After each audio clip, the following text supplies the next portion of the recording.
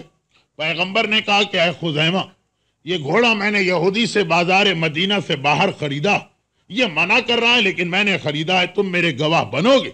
کہا کہ ہاں اللہ کے رسول، میں گواہ بنتا ہوں، اور وٹنس ہے میری، میں گواہی دیتا ہوں کہ آپ نے یہ گھوڑا خریدا۔ اچھا، اللہ کے رسول کا مسئلہ گھوڑا نہیں تھا، بلکہ کئی اسلامی مسائل کو اور اسلام کے اصولوں کو ہمارے سامنے پیش کرنا تھا، کئی پرابلمز کو سالو کرنا تھا۔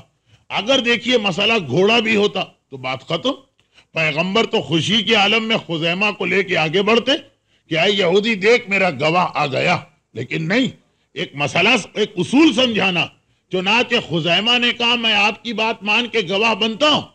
پیغمبر اسے لے کے یہودی کے پاس نہیں گئے، الٹا خزیمہ پہ اعتراض، کراس کوئسچن، خزیمہ تم تو تھے ہی نہیں جب یہ ڈیلنگ ہوئی ہے، گواہ کیسے بن گئے؟ پیغمبر کا سوال یہ بتا رہا کہ اصل مسئلہ گھوڑا نہیں ہے، ایک اصول کو حل کرانا، تم گواہ کیسے بن گئے؟ خزیمہ نے کہا اللہ کے رسول، آپ نے کہا کہ میں اللہ کا نمائندہ ہوں، ہم نے نہیں دیکھا، مان لیا۔ آپ نے کہا یہ قرآن جبرائیل لے کے آئیں، ہم نے جبرائیل کو نہیں دیکھا، آپ نے کہا مان لیا۔ آپ نے کہا کہ قیامت ہونے والی، ہم نے نہیں دیکھی، آپ کا حکم تھا، ہم نے مان لیا۔ آپ نے کہا کہ جنت و جہنم ہے، ہم نے نہیں دیکھا جنت و جہنم کو، آپ نے کہا تو ہم نے مان لیا۔ خدا کو آپ کے کہنے پہ مانا، رسالت کو آپ کے کہنے پہ مانا، قیامت کو آپ کے کہنے پہ مانا، قرآن کو آپ کے کہنے پہ مانا، کوئی چیز دیکھی نہیں، آپ نے کہا تو مان لیا۔ اتنے بڑے بڑے مسائل کو بغیر دیکھے آپ کی زبان پہ بھروسہ کر کے مانا، تو یہ گھوڑے کی کیا ویلیو ہے کہ ہم یہ ڈیمانڈ کریں کہ پہلے دیکھیں گے اور اس کے بعد گواہی دیں گے؟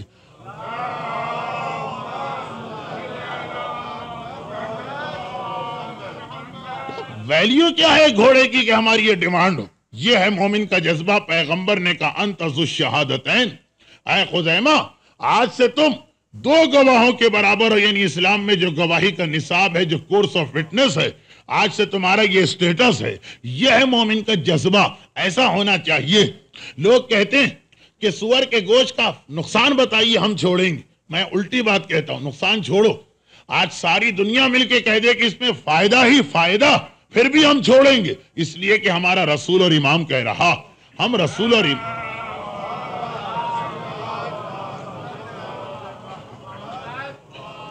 لوگ تو پریشان ہو کے کہتے ہیں جی ریزننگ ذرا پتا چل جائے تو دوسروں کو سمجھایا جا سکتا ہے، اپنے آپ کو سیٹسفائی کیا جا سکتا۔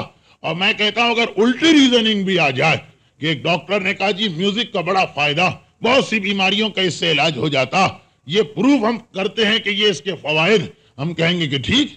اگر ہم نے سائنس کی وجہ سے میوزک کو حرام کیا ہوتا کہ کل سائنس کہہ رہی تھی نقصان تو ہم نے کہا چھوڑ دو، آج سائنس کہہ رہی ہے فائدہ تو ہم نے کہا لے لو۔ اگر سائنس کے کہنے پہ اس کو کل چھوڑا تھا تو آج سائنس کے کہنے پہ لے لیں گے، لیکن کل ہم نے اس کو سائنس کے کہنے پہ نہیں چھوڑا تھا، کل بھی ہم نے اسے خدا رسول اور امام کے کہنے پہ چھوڑا تھا۔ فائدے اور نقصان کی بیلنس شیٹ تیار کر کے نہیں چھوڑا تھا کہ فائدہ کتنا ہے اور نقصان کتنا۔ تو اب کل نقصان تھا، آج فائدہ نکل آئے. خدا، رسول اور امام نے اپنا حکم جب تک کہ چینج نہیں کیا، ہمارا طریقہ وہی رہے گا کہ جو حرام ہے وہ حرام، جو حلال ہے وہ حلال. اس طرح سے ہمیں بلیو کرنا، اس طرح سے ہمیں یقین رکھنا، اس طرح سے ہمارا فیتھ ہونا چاہیے. یہ ہے مومن کی سب سے پہلی شرط. قرآن دیکھیں، جو کتاب بھی سٹارٹ ہوتی اس کا شروع کا پیج بڑا امپورٹنٹ ہوتا. اس کتاب کا ٹاپک طے پاتا ہے کہ اس میں کیا. آپ بازار گئے، شیلف میں 85 کتابیں رکھی، آپ کتاب اٹھا کے ضرور دیکھیں گے کہ ہے کون سے ٹاپک کی کتاب، میرے کام کی ہے یا میرے لیے بیکار. تو قرآن پہلے پیج پر الحمد کے سورے کے بعد فرسٹ پیج پہ کہہ رہا الذین یؤمنون بالغیب. اس سے ہدایت وہی حاصل کریں گے جن کا غیب کے اوپر ایمان اور اعتقاد ہو. اور ہمارا پرابلم تو اور زیادہ سخت ہے کہ ہمارے پاس خالی یہ مثلاً شراب و سور کا گوشت اور غنا اور زنا جیسے پرابلم نہیں، ہمارا تو ایمان بھی پردہ غیب کے اندر. جب تک کہ غیب پر ہمارا عقیدہ اور بلیو انتہائی اسٹرانگ نہ ہو، یہ پوری کی پوری جو ہماری ذمہ داریاں جو انشاءاللہ کل سے آپ کے سامنے آئیں گی، جب امام ہی پہ عقیدہ مضبوط نہ ہو تو اس ذمہ داریوں کو کون پورا کرے گا؟ تو ہمیں خزیمہ کی طرح سے اللہ، رسول اور امام کی ہر بات کو آنکھیں بند کر کے ماننا. اور یاد رکھیے، اس کے سامنے دوسرا کیریکٹر جس کی تفصیل آج نہیں آ سکتی، وہ کیا کہ نام بھی لو رسول اور اللہ کا، لیکن ان کی ہر چیز کا مذاق اڑاؤ، ان کے ہر حکم کا مذاق اڑاؤ. کہو اپنے آپ کو مسلمان، میں مسلمان ہوں، لیکن ہر اس چیز کا مذاق اڑاؤ کہ جو اللہ اور اللہ کے رسول نے کہا. ایک طرف خزیمہ کا کیریکٹر، آنکھیں بند کر کے مانو، دیکھا ہے یا نہیں دیکھا، معلوم ہے یا نہیں معلوم، رسول نے کہا سر تسلیم خم. اسلام کے معنی ہی ہے ٹو سرنڈر، ٹو سبمٹ، اپنے آپ کو سپرد کر دیا اللہ. اور سامنے دوسرا کیریکٹر آتا کہ کہہ رہا، یہ نہیں کہتا کہ میں کافر ہوں، کہہ رہا ہے کہ میں مسلمان. لیکن کیسا مسلمان؟ کبھی نماز کا مذاق اڑا رہا، کبھی شراب کی تعریف میں قصیدہ کہا جا رہا، کبھی اذان کا مذاق اڑا کہ گانے کی آواز بلند کی جا رہی. یزید کے اشعار دیکھیے کیا کہتا، شراب نماز سے افضل ہے. دیکھیے اپنے آپ کو کیا کہہ رہا ہے کہ میں خلیفہ مسلمین اور نائب رسول. نائب رسول بھی کہہ رہا اور دوسری جانب کہہ کیا رہا ہے شراب افضل ہے نماز سے. اس لیے کہ قرآن میں ویل للمصلین آیا کہ نماز پڑھنے والوں کے لیے تباہی، شراب پڑھنے والے کے لیے اس طرح کا لفظ نہیں آیا. دیٹ مینس کہ شراب زیادہ ثواب اور فضیلت رکھتی. کبھی کہتا شراب پیو پیو اور پیو، اگر دین محمد میں اجازت نہیں ملتی تو دین عیسیٰ پہ جاؤ شراب پی لو. کبھی کہتا جو اس کے گھر میں سنگر تھی، گلوکارہ تھی. دیکھیں آج سائنس نے بہت سی چیزیں بڑی آسان کر دی. پہلے زمانے میں گانا سننا بھی ایک مسئلہ تھا، بہت خرچہ کرنا پڑتا تھا، باقاعدہ جو گلوکار ہے، جو سنگر، اسے ہائر کرنا پڑتا تھا. یعنی کہ بازار میں گئے $1 $2 کا کیسٹ ریکارڈر لائے اور آرام کے ساتھ تازہ ترین کیسٹ آپ سن لیتے ہیں. یہ نہیں، یہ فیسلٹی پہلے نہیں تھی. تو یزید کے پاس باقاعدہ ایک پیڈ سنگر تھی جو اس کے محل میں ملازم. کہہ رہا کہ اپنے گانے کی آواز بلند کر اور میرے کانوں کو پاک کر دے، اس لیے کہ اذان کی آواز سن سن کے معاذ اللہ میرے کان نجس ہو چکے ہیں، سوائے گانے کی آواز کے اب یہ پاک نہیں ہو سکتے. اور طرفہ تماشا یہ کہ اپنے آپ کو نائب رسول بھی کہے، خلیفۃ المسلمین بھی کہے. عجیب ہے اپنے آپ کو خلیفہ کہنے والا. یہاں تک کہا لعبد بنی ہاشم بالملک فلا وحی جاء ولا ملک نزل، کہ بنی ہاشم نے یہ تو حکومت لینے کے لیے ایک ڈھونگ رچایا تھا، ورنہ کہاں کی وحی، کہاں کا فرشتہ، سب غلط. نہ کوئی وحی آئی نہ کوئی فرشتہ. ایک وہ کیریکٹر ہے مومن کا اور ایک یہ کردار ہے کہ اتنا پست، اس کو تو مسلمان بھی ہم نہیں کہہ سکتے، لیکن وہ کہہ رہا بس جب کوئی آدمی اتنی پستی پر آ جائے کہ علل اعلان اوپنلی کبھی خدا کا مذاق، کبھی رسول کا مذاق، کبھی حرام چیزوں کا، کبھی حرام چیزوں کی تعریف، کبھی شریعت کا مذاق، اب کبھی بھی امام برداشت نہیں کر سکتے. یزید سے پہلے اور یزید کے بعد ظالم بہت گزرے، مگر اس دور کے امام نے میدان میں نکل کے جہاد نہیں کیا، مسجد میں بیٹھ کے جہاد کیا، وہ بھی ایک قسم جہاد کی. حسین میدان میں کیوں نکل رہے ہیں؟ اس لیے کہ یزید کے پاس صرف ظلم نہیں، ظلم کے ساتھ یہ شریعت کا مذاق، حرام چیزوں کی تعریف، کبھی خدا کا مذاق، کبھی رسول کا مذاق. حسین کبھی یہ برداشت نہیں کر سکتے، حسین کبھی برداشت نہیں کر سکتے میرے نانا کا اور میرے نانا کی لائی ہوئی شریعت کا مذاق اڑایا جائے. کیسے ممکن؟ میں جان قربان کر دوں گا، اور خالی جان ہی نہیں اپنی پوری اولاد قربان کر دوں گا۔ اس کی خاطر اگر مجھے اکبر کے کلیجے میں برچھی کو پیوست ہوتے دیکھنا پڑے، حسین تیار۔ اس کی خاطر اگر میرے قاسم کا جسم ٹکڑوں ٹکڑے پامال ہو جائے، میں تیار ہوں۔ اس کی خاطر اگر میرے بھائی عباس کے بازو قلم ہو جائے تو میں تیار ہوں۔ اگر یہ شریعت کو اور نانا کی عزت کو بچانے کے لیے اگر میرے ننھے علی اصغر کے گلے میں 3 بھال کا وہ تیر پیوست ہو جائے جس تیر کا ویٹ اصغر کے وزن سے زیادہ تھا، میں تیار ہوں۔ اگر اس کی خاطر میرے پیاسے گلے پہ قاتل کا خنجر چلے تو میں تیار ہوں۔ ارے میرے نانا کا پیغام بچ جائے، اگر میری سکینہ کے تماچے لگے تو میں تیار ہوں۔ میری بہنوں کے سروں سے چادریں چھینی جائیں، میں تیار ہوں۔ میرے بیمار بیٹے کی کمر پہ کوڑے پڑتے رہے، میں تیار ہوں۔ خیمے جلائے جائیں، میں تیار ہوں۔ میری بیٹیاں اور بہنیں اسیر و قیدی بنا کے لے جائیں، میں تیار ہوں۔ تیار ہے حسین، اور تیار ہے حسین کا گھرانہ ہر مصیبت کا سامنا کرنے، ہر امتحان کو دینے کے لیے۔ ہاں تیار ہیں، لیکن بس یہ یاد رکھیے گا کہ کربلا کے غم سے بڑا کوفہ و شام کا غم ہو گیا اہل بیت کے لیے۔ کربلا کی مصیبتوں سے بڑی مصیبت، تیار ہیں، خوشی سے تیار ہیں، لیکن زیادہ بڑی مصیبت کوفہ و شام کی مصیبت ہو گئی۔ ایک ایسی منزل کہ حکم خدا کی وجہ سے سب ہنسی خوشی یہ امتحان دے رہے ہیں، مگر برداشت بھی نہیں ہو پا رہا۔ یاد کریں وہ وقت کہ اہل بیت کا لٹا ہوا قافلہ ایک مرتبہ ابن زیاد کے دربار میں پہنچ گیا۔ آج دربار کو سجایا گیا ہے، آج دربار میں شان و شوکت کا مظاہرہ ہے۔ بڑے بڑے امیروں کو اور سفیروں کو بلا کے دربار میں بٹھایا گیا ہے، اور ایک طرف رسول اور علی کی بیٹیوں کو بے مقنا و چادر کے کھڑا کیا گیا ہے۔ ابن زیاد نے بھرے دربار کو دیکھا، اب بھی اسے سیٹسفیکشن نہیں ہو رہا ہے۔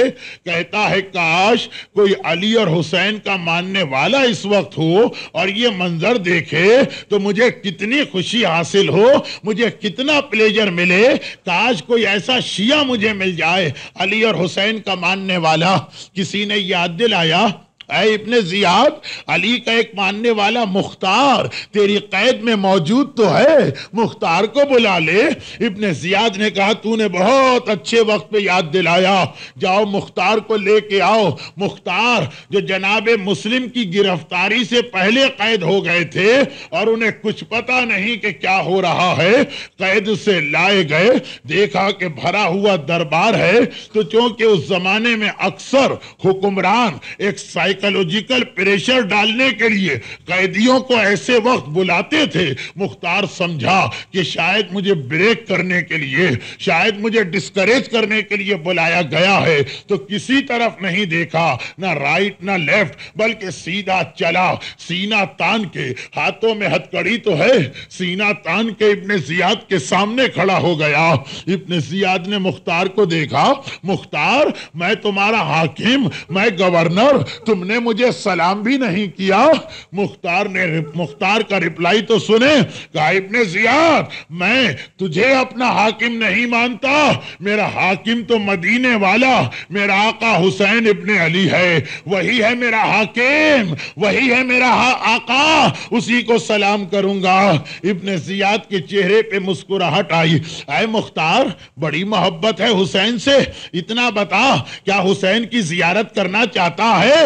حسین کوفے میں آ گئے ہیں اور میرے مہمان ہیں، میرے گھر میں ٹھہرے ہیں، کیا زیارت کرنا چاہتا ہے؟ مختار تڑپ اٹھے، یقین بھی نہیں آ رہا، کہا کہ ابن زیاد یہ کیسے پوسیبل ہے کہ ان حالات میں میرا مولا کوفے میں آ جائے؟ لیکن اے ابن زیاد اگر میرا آقا کوفے میں آیا ہے تو میں ہاتھ جوڑتا ہوں۔ اپنے ہاتھ جوڑے، کہا کہ ابن زیاد یہ ہاتھ کٹ سکتے تھے مگر کسی کے آگے جڑ نہیں سکتے تھے، لیکن اگر میرا آقا حسین کوفے میں آ گیا، ہاتھ جوڑ کے ریکویسٹ کرتا ہوں ایک مرتبہ مجھے حسین کی زیارت کرا دے۔ ابن زیاد نے سنا، پھر مسکرایا، مختار اتنے زیادہ بے چین نہ ہو، میں تمہاری خواہش پوری کرتا ہوں، تیار ہو جاؤ اپنے آقا حسین کی زیارت کے لیے۔ اب مختار دارالامارہ کے دروازے دیکھ رہے، اس دروازے سے میرا آقا آئے گا یا اس دروازے سے میرا آقا آئے گا، وہاں ابن زیاد نے اشارہ کیا، ایک سپاہی آگے بڑھا، ابن زیاد کے تخت کے نیچے جو تشت رکھا تھا اس تشت کو لے کے باہر آیا، مختار کے سامنے یہ تشت رکھا، مختار حیران میرا آقا کس دروازے سے آئے گا، ادھر اشارہ کیا، سپاہی نے کپڑا ہٹایا، ہائے مختار تشت میں حسین کا کٹا ہوا سر نظر آیا، پہلے تو بے اختیار سلام کیا، السلام علیک یا ابا عبداللہ، السلام علیک یا ابن رسول اللہ، اور پھر جو جوش آیا ہاتھوں کو جھٹکا دیا، ہتھکڑی ٹوٹی، ایک سپاہی کی تلوار چھینی، تلوار چلانا چاہتے ہیں کہ کانوں میں میرے مولا سید سجاد کی آواز آئی، سید سجاد کہتے ہیں مختار یہ کیا غضب کر رہا ہے، ارے تلوار نہ چلا، نگاہیں نیچی کر کے کھڑا ہو جا، ارے تیرے پیچھے علی اور فاطمہ کی بیٹیاں زینب و ام کلثوم بے مقنا و چادر کے کھڑی ہیں۔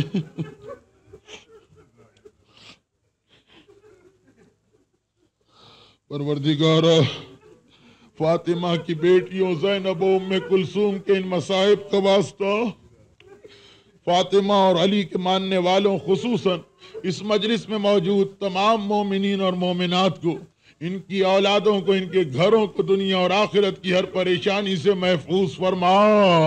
پروردگارا دارالامارہ کوفہ میں میرے مولا کے کٹے ہوئے سر اور میدان کربلا میں میرے آقا کے بے گور و کفن لاشے کا واسطہ ہمارے جملہ مرحومین کی مغفرت فرما۔ پروردگارا جس اسلام کی خاطر اہل بیت رسالت نے عظیم قربانی دی ہے، ہمیں اسی دین کے احکامات پہ عمل کرنے کی توفیق عطا فرما۔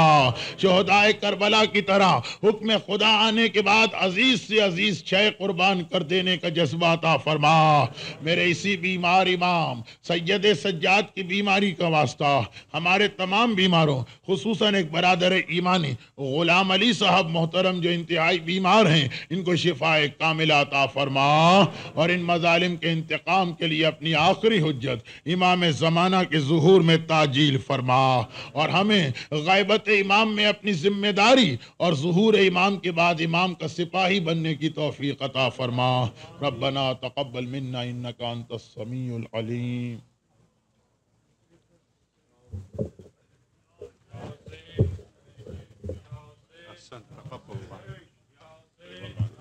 مومن یاد رکھیے گا مجالس کا سلسلہ مسلسل جاری رہے گا اگلے اتوار تک، 23 ستمبر تک، اور کل کی مجلس جو ہے وہ سلسلے شہادت امام حسن علیہ السلام اور رسول اللہ صلی اللہ علیہ وسلم کے سلسلے میں ہوگی، اور انشاءاللہ مجلس کے بعد تابوت حضرت امام حسن علیہ السلام بھی برآمد ہوگا۔ آپ حضرات کل کی مجلس میں بھی ضرور شرکت فرمائیں۔ ماتم حسین۔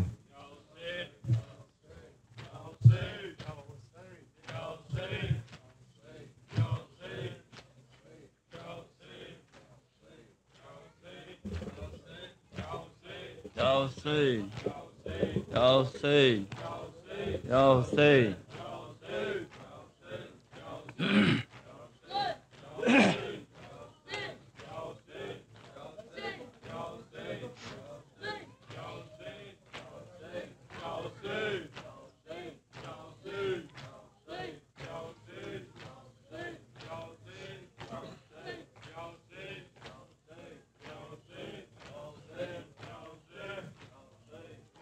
دنیا میں کوئی ایسا غریب الوطن نہ ہو، دنیا میں کوئی ایسا غریب الوطن نہ ہو، دنیا میں کوئی ایسا غریب الوطن نہ ہو، دنیا میں کوئی ایسا غریب الوطن نہ ہو، 40 روز جس کو میسر کفن نہ ہو، دنیا میں کوئی ایسا غریب الوطن نہ ہو، دنیا میں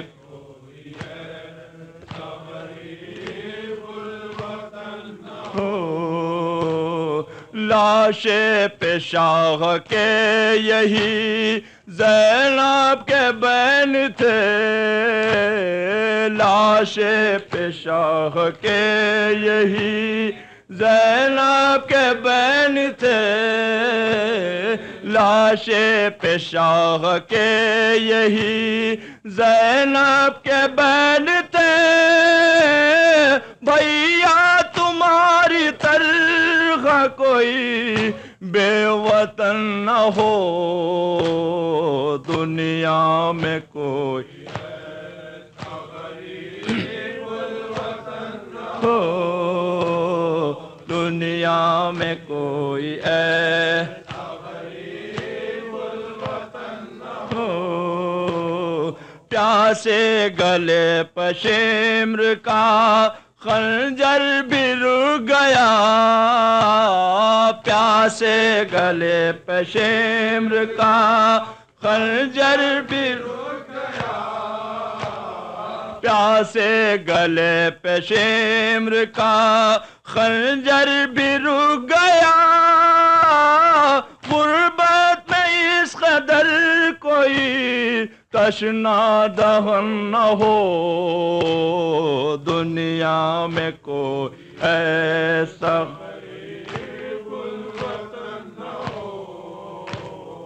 دنیا میں کوئی ایسا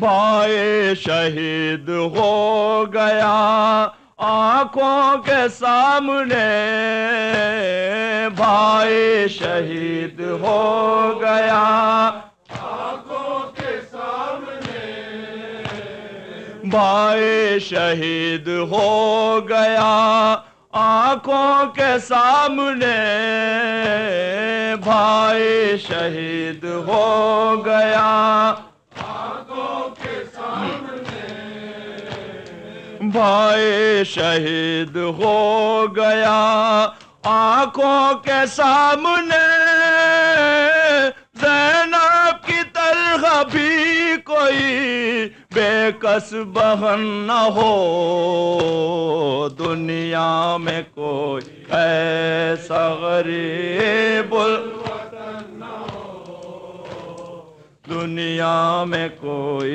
ایسا غریب الوطن نہ ہو، اجڑا چمن بطول کا افسوس جس طرح، اجڑا چمن بطول کا افسوس جس طرح، اجڑا چمن بطول کا افسوس جس طرح، اجڑا چمن بطول کا افسوس جس طرح، اجڑا چمن بطول کا افسوس جس طرح، ایسا خزاں رسیدہ کسی کا چمن نہ ہو، دنیا میں کوئی ایسا غریب الوطن نہ ہو، دنیا میں کوئی ایسا غریب الوطن نہ ہو، زینب یہ کہتی تھی کہ نہ بھائی کو رو سکی، زینب یہ کہتی تھی کہ نہ بھائی کو رو سکی، زینب یہ کہتی تھی کہ نہ بھائی کو رو سکی، مجبور مجھ سے کوئی اسیر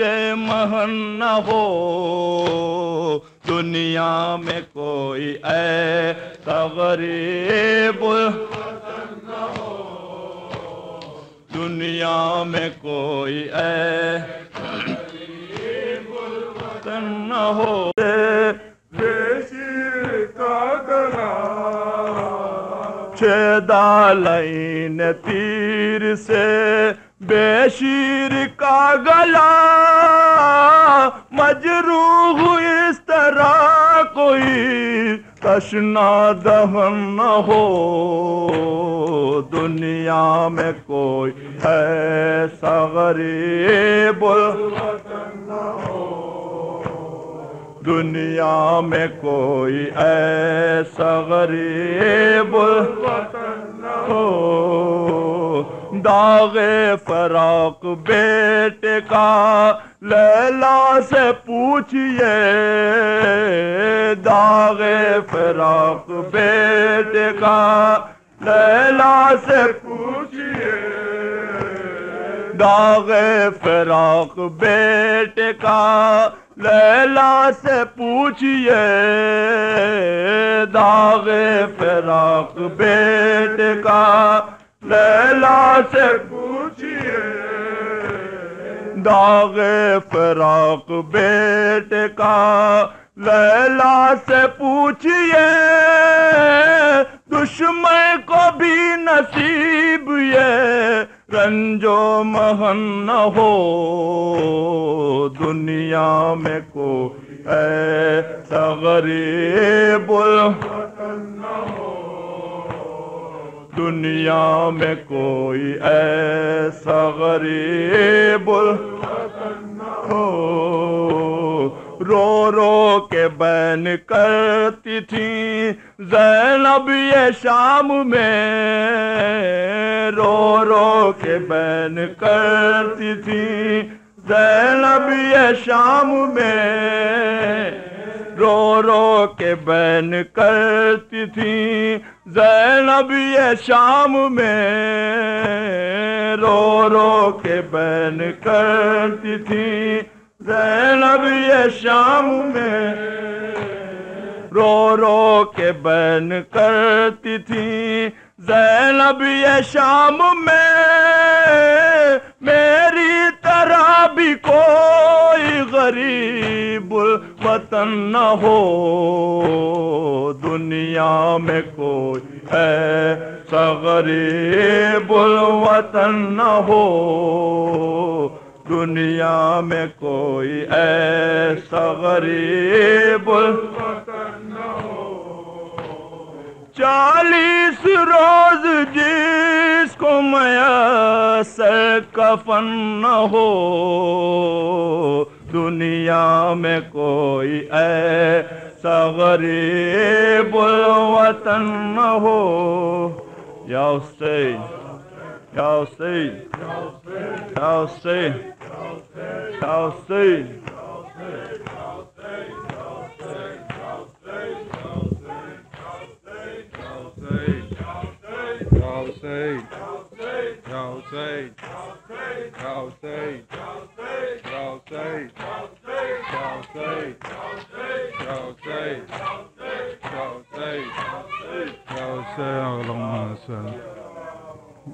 Before the ziyarat, I have one announcement and one request with you brothers.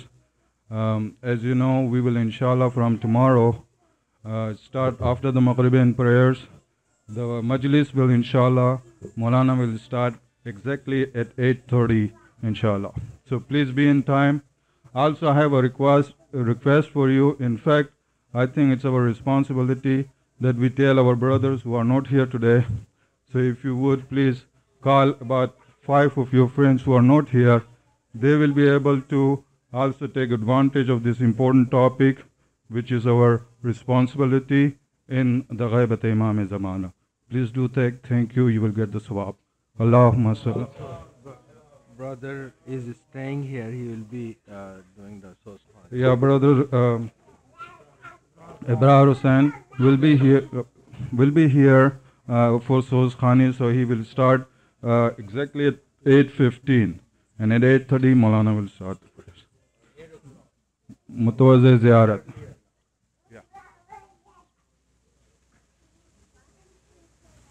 Assalamu alayka ya Aba Abdullah.